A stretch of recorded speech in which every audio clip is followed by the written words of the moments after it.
Hello channel viewers, I am DS, a psychologist, and welcome to another episode on Channel NITT. In this episode, I'm going to talk about whether upbringing has any effect on your MBTI type at all. And I'm going to use myself as an example. My personal experience is going to be a very unique one, and I believe that none of the viewers over here will have a similar experience. Very sure about that. So it is possible that viewers who have followed Channel NITT for a while to know that I actually come from a gambling family. In fact, both my parents are P-type individuals, and they are, in a way, lousy parents. When I was born, I was literally almost always babysitted everywhere by either my sister or by relatives, because my parents would really go from place to gamble. That is before they decided to put our home or base our home as a gambling den itself. So I remember when it comes to weekends, I will be dropped off to different locations so that I could be babysitted. That was until I was about 8 years old. When I was 6, actually I go to my grandfather's a lot. My paternal grandfather is actually a sorcerer or a black magician. So in very simple terms, he does black magic. And not a lot of people know that. So I actually briefly talked about this in one of my previous episodes. But because I'm SI blind, I have forgotten totally which episode it is.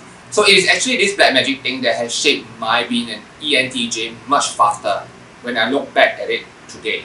My grandfather passed away when he was 96, and when he was 94, I was 6 years old. That was how far the age gap is. So in very simple terms, I was an accident. But it was a good accident. My grandfather had been waiting for me. He had always been telling me that he definitely has a lot of grandchildren, granddaughters and grandsons, but he chose me to be his disciple. But I was really too young, so I did not get to learn a lot from him. So my grandfather had a lot of different powerful skills, but the one that he really taught me to do is to reduce other people's life. But before you could even do that, the first thing that you have to learn is to know how to protect yourself. So every black magician has to learn the basics, and that is protection. So I really watched him perform rituals on Saturdays, and these are rituals of reducing people's lives. So clients come to visit my grandfather and they want him to help in killing somebody. So this killing could be like making a person weak, making this person that they don't want to live, have cancer, or get into a car accident. So who are the typical clients of my grandfather? I don't get to see his clients, but he tells me his stories. So who are his usual clients? His usual clients are people who are rich actually. Let's say a brother wants to usurp another brother's or father's business, and they want to get the father or the brother out of the way, so they will kill the father and brother using black magic. Sometimes it is also possible that a client comes with the intention of removing a love rival, but my grandfather doesn't accept female clients, so the female clients usually get their brothers or their lover to come and appeal to my grandfather for work.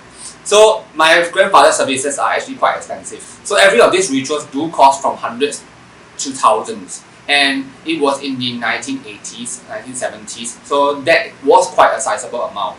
Very interestingly, my grandfather also told me that there were people who wanted Mr. Lee Kuan Yew dead and came to him so that he can perform rituals. I believe this might be people who are rivals from a political party or just want him removed or want him dead.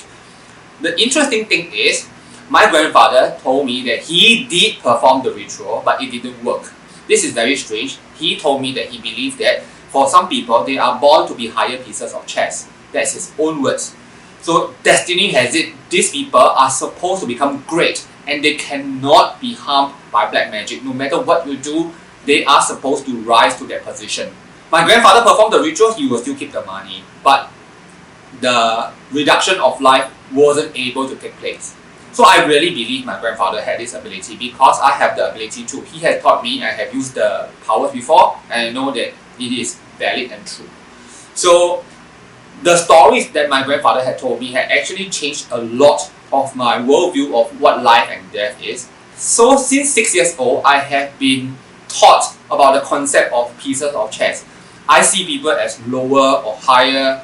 This is not even before I know about ENTJ. I have been told that there are people from the higher class, people from the lower class, but maybe not exactly in the sense that is like one is richer or one is poorer, but some people are destined for greater things and some people are not.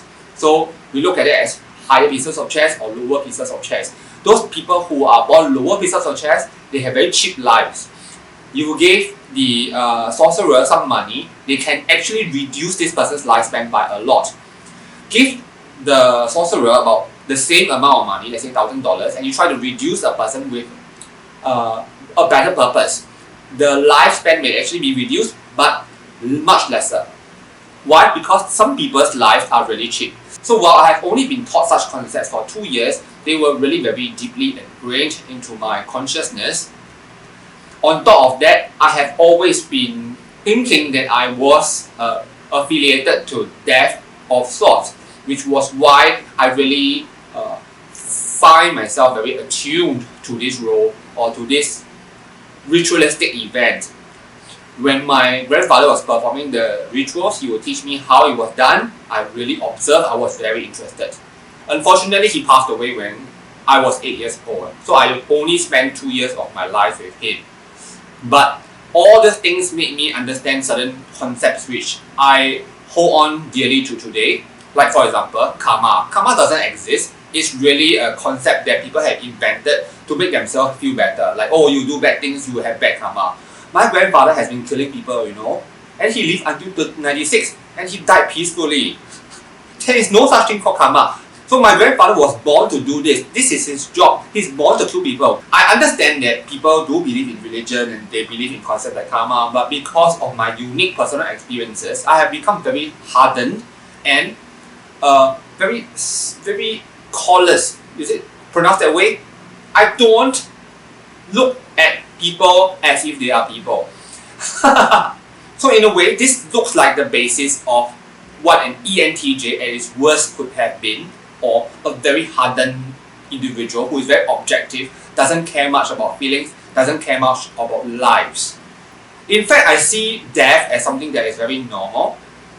When people die, I do feel sad, especially when I watch a movie or a drama serial. But if people around me die, I just feel very numb.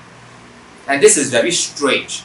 So I believe that this personal experience as a child does really shape my being an ENTJ much faster. I was already born to be an ENTJ. I believe so. That is why my grandfather chose me of all his grandsons and granddaughters. He would have waited for me for a very long time. I look at all my cousins and my stepbrothers, stepsisters. They are all the FJ types or the FP types or the TP types. I'm the only ENTJ around. I believe that my grandfather was looking for a person with NI, because if you want to practice black magic, definitely NI is useful for it. He should also be looking for a person who wants to use this skill. And definitely, if you are an FJ type, you would feel so sorry for the people. You wouldn't want to kill people. Then the skill would have been lost. So I think he found the right disciple. Well, this may be a very strange story for you. If you do not believe it, then treat it like it's just a story. But for me, it's really very meaningful. Since I have a YouTube channel, I think that at least I will leave a video of this into my repository, so that at least one day when I am gone, there will be people who will still know about this. So viewers, do you also have personal childhood experiences that you think really shaped you for who you are today in terms of MBTI? Do share in the comment section. So if you are new to the channel, do consider subscribing as well. We will bring you a lot of MBTI stuff. INTJ and ENTJ are also two MBTI types that we really talk about a lot in this channel. And by the way, if you happen to be really very interested in the topic of black magic or this skill of reducing people's lives somehow, you can also ask questions in the comment section. Then I will answer that if I think it's not too sensitive. Okay, I'm going to sign off now and I'll see you in our next episode. Bye bye.